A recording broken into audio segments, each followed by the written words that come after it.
आज हम एक ऐसी कहानी की परतों को खोलेंगे जो पर्दे के पीछे खेली जा रही थी। एक ऐसी कहानी जहां दांव पर सिर्फ दो देशों का भविष्य नहीं बल्कि पूरी दुनिया की शांति लगी हुई थी। ये सवाल इस पूरी कहानी की आत्मा है। क्या इसका जवाब कूटनीति के शांत गलियारों में छिपा होता है या फिर ताकत के खुले प्रदर्शन में? चलिए देखते हैं। तो माहौल में ना एक अजीब सी खामोशी थी, एक डर था। दुनिया भर के गलियारों में बस एक ही फुसफुसाहट थी, एक और जंग। ऐसा लग रहा था कि अमेरिका और ईरान के बीच बस एक चिंगारी की देर है और पूरा का पूरा मिडिल ईस्ट आग की लपटों में घिर जाएगा। और उसी गहरे तनाव के बीच अचानक अमेरिकी राष्ट्रपति की तरफ से एक ऐसा ऐलान हुआ जिसने पूरी दुनिया को चौंका दिया। एक ऐसा दावा कि जो नामुमकिन लग रहा था वो मुमकिन हो गया है। एक बहुत बड़ी जीत हासिल कर ली गई है। देखिए, इस पूरे टकराव के केंद्र में सिर्फ एक चीज थी, यूरेनियम। एक ऐसा तत्व जिसे अगर सही तरीके से संवारा जाए तो वो किसी देश को रोशन भी कर सकता है और अगर गलत हाथों में पड़ जाए तो एक भयानक हथियार का दिल भी बन सकता है। ईरान ने अपने इस पूरे कार्यक्रम को दुनिया की नजरों से छिपाकर जमीन की गहराइयों में सालों तक तैयार किया था। ये उनके लिए सिर्फ एक प्रोजेक्ट नहीं था, ये उनके राष्ट्रीय गौरव और उनकी जिद का प्रतीक बन चुका था। और बस यहीं पर आकर दुनिया दो हिस्सों में बंट जाती थी। ईरान के लिए ये उसकी तकनीकी तरक्की और ऊर्जा की आज़ादी का सवाल था, उसका हक था। लेकिन अमेरिका और उसके साथियों की नज़रों में ये एक ऐसा हथियार बनाने की जिद थी जो पूरे इलाके का संतुलन बिगाड़ सकता था। लेकिन सुनिए, इस शांति के ऐलान से बहुत पहले एक जबरदस्त तूफान आया था। अमेरिका ने ईरान को झुकाने के लिए एक ऐसी रणनीति अपनाई जिसका मकसद उसे दुनिया से पूरी तरह अलग थलग कर देना था। यूएसएस अब्राहम लिंकन जैसे विशालकाय एयरक्राफ्ट कैरियर्स और न जाने कितने ही विध्वंसक जहाज सब ईरान के तट के पास भेज दिए गए। ऐसा लग रहा था मानो समंदर में एक लोहे की दीवार खड़ी कर दी गई हो। इस घेराबंदी का मकसद बिल्कुल साफ था, ईरान की अर्थव्यवस्था का गला घोटना। तेल जो ईरान की सांसें थी अब उसके बंदरगाहों पर ही फंसा हुआ था।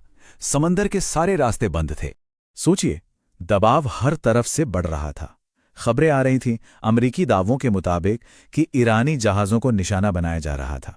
समंदर के बीच से तेल के बड़े बड़े टैंकरों को वापस लौटाया जा रहा था।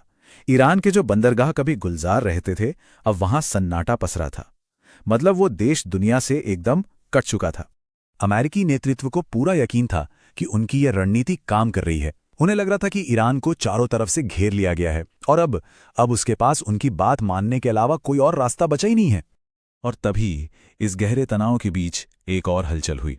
अचानक से इजराइल और लेबनान ने युद्ध विराम का ऐलान कर दिया। ये एक छोटा सा इशारा था कि पर्दे के पीछे कुछ बहुत बड़ा पक रहा है।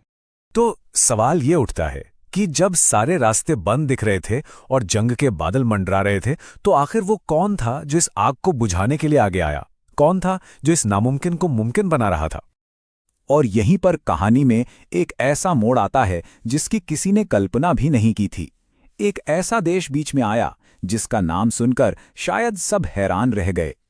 जी हां, पाकिस्तान। इस पूरी शतरंज की बिसात पर एक ऐसा खिलाड़ी जो शायद किसी के जहन में भी नहीं था, वो खामोशी से अपनी सबसे जरूरी चाल चल रहा था। और इसी चाल ने, सच कहूं तो, इस कहानी को एक बिल्कुल ही नया मोड़ दे दिया। और ये कोई मामूली कोशिश नहीं थी। इस सौदे के लिए एक सहमति बनाने के लिए पाकिस्तानी नेता पूरे इलाके का चक्कर लगा रहे थे। उनकी उड़ानें तेहरान में उतरी, फिर रियाद पहुंची, दोहा से होते हुए अंकारा तक गईं। मकसद बस एक था, हर बड़े खिलाड़ी को इस शांति प्रक्रिया में साथ लाना। यहां देखिए, हर किसी का अपना मतलब था। पाकिस्तान अपना दबदबा बढ़ाना चाहता था। सऊदी अरब को अपने तेल के रास्ते सुरक्षित करने थे। ईरान उन प्रतिबंधों से छुटकारा चाहता था जो उसकी कमर तोड़ रहे थे। और अमेरिका किसी भी कीमत पर ईरान को परमाणु ताकत बनने से रोकना चाहता था। और इन सबके हितों के जाल के ठीक बीच में था पाकिस्तान। तो अब हम कहानी के उस मोड़ पर हैं जहां एक तरफ तो जीत के बड़े बड़े दावे थे और दूसरी तरफ एक गहरी रहस्यमयी खामोशी। और यहीं पर आकर कहानी और भी उलझ जाती है। अमेरिका दुनिया को बता रहा था कि एक ऐतिहासिक समझौता हो चुका है, जंग टल गई है। लेकिन ईरान की तरफ से पूरा सन्नाटा था। बल्कि कुछ खबरें तो ये भी आ रही थीं कि ऐसा कोई समझौता हुआ ही नहीं है।